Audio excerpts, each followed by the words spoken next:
sa tingin ng mga nakakatandang henerasyon na pambabastos yon, sa tingin ko they are losing track of the Generation Z.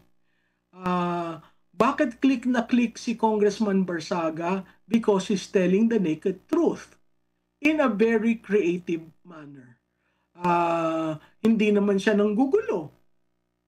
So kung considering, at siya'y nag-resign bago niya yan sinabi lahat. 'Di ba? Saan ka nakakitang kongresista, first termer, nag-resign sa partido niya dahil hindi niya gusto ang nangyayari at ginagawa ni Speaker Romualdez? Mali ba 'yon? Yung iba diyan hindi nga nagre-resign. Pumipirma with the blanket authority dahil natatakot mawalan ng kanilang benepisyo.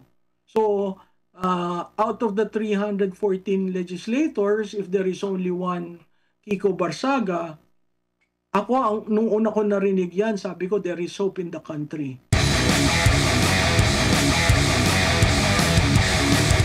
Dito sa kay controversial din na congressman, Gen Z na congressman si Kiko Barzaga. Marami siyang mga payag against dito kay Saldico at against din sa mga kay Romualdez, pero siya yung ngayon. In fact, meron pang binantaan siya ngayon na prof na maghahain ng complaint sa kanya sa ethics, no? Sabi pa nga niya para mas mauna pa ata siyang kaysa doon sa kanyang mga binibirat nagiging ngayon kumbaga parang sinasabing nasa likod nitong kontrobersya ngayon sa flood control. Ano masasabi mo sa batang kongresistang ito na pinaratangan na may problema daw sa mental health tapos dininay naman niya, Prof? Alam mo, Admar, hindi nyo napupuna. Tuwing merong kongresista na tatayo at question sa liderato, nagkakaroon ng demolition job sa kanya. Nagsimula yan kay Congressman Chanco, Congressman Benitez, lahat na kumokontra sa liderato ng House of Representatives may demolition job. Kaya nga sabi ko, kailangan baklasin rin yung appendages ng operation ni Speaker Martin Romualdez. Ngayon, kay Congressman Barsaga, ako ay sumasaludo dun sa bata. Kasi it took a Benjamin of the House to raise the issue. Simple lang, ano bang kasalanan niya? Ang kasalanan niya magsalita, ang kasalanan niya magsabi ng katotohanan, ang kasalanan niya magmiyaw-miyaw, hindi daw yon tamang behavior ng isang kongresista. So ang tanong ko dun sa humuhusga, ano ba ang tamang behavior? Yung magnakaw ka? Yung mag-insert ka? Yung you gain advantage? May conflict of interest ka? So ako, at ang biro mo, ang sinasabi ng may mental health issue yung bata. Pero kaya ako sumasaludo sa kanya kasi consistent at may logical ang kanyang reasoning kung bakit niya yun ginagawa. Tama ba? Walang huhusga dyan, kundi ang kanyang mga constituent. Kung ang huhusga lamang ay colleagues niya, abay tama rin, biro mong ilalagay sa ethics, ang daming ethical questions dyan.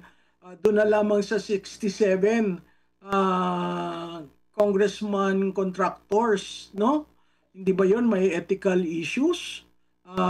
Hindi ba may ethical issues yung mga congressman na nagde-defend sa kanilang kapwa-congressman?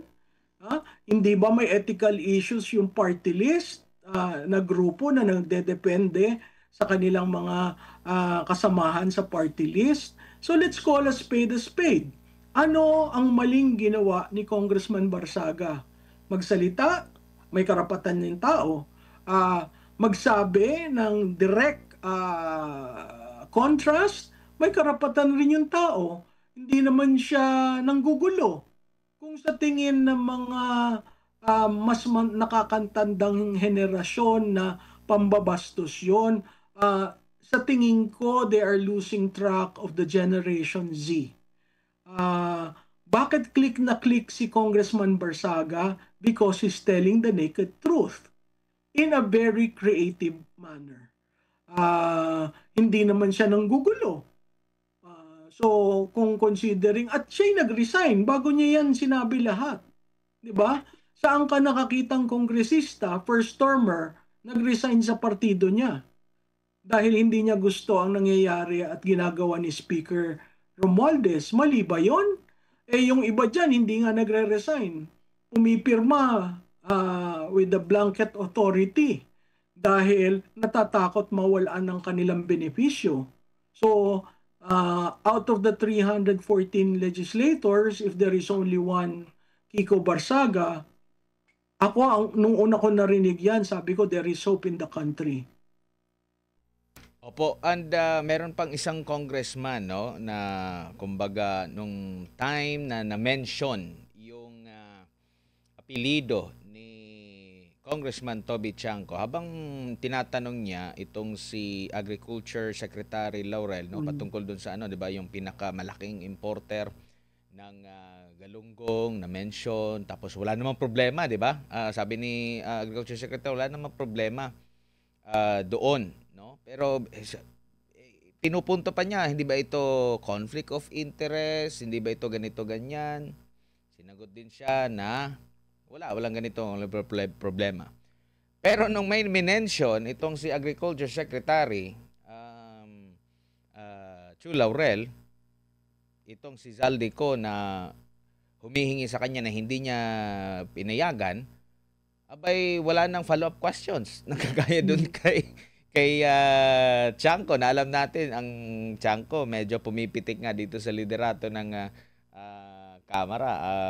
Prof, may double standard kumbaga. Oo, at saka may conflict of interest yung chairman nan.